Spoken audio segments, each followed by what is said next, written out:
आपण प्रयत्नांमध्ये थांबतो, ही समस्या आहे. आपण कृतीमध्ये विचार करतो. मग आमचं जीवन हे प्राणांवर आधारित असावं, आनंदावर आधारित असावं, स्वास्थ्यावर आधारित. शरीराला पाहिजे स्वास्थ्य, मनाला पाहिजे शांती आणि आत्म्याला पाहिजे प्रसन्नता.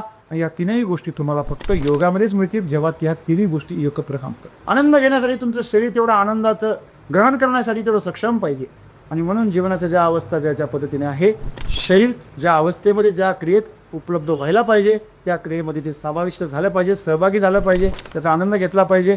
आणि म्हणून आपण त्या अवस्थेमध्ये त्या क्रियांकडून पुढे गेलं पाहिजे आणि मुक्त होते. आणि म्हणून त्यासाठीच आपल्याकडे काय अध्यात्म. आणि म्हणून आज जीवनामध्ये परत सगळं जग परिस्थितीचं यायला लागलं. आता सगळं जग सांगतं अध्यात्माशिवाय आता जीवनाची प्रगती नाही. सामान्य तात्पर्य असं आहे, तुम्ही फोकस कुठे करता. आणि म्हणून आध्यात्मिक जीवनाची आम्हाला फार गरज आहे आज.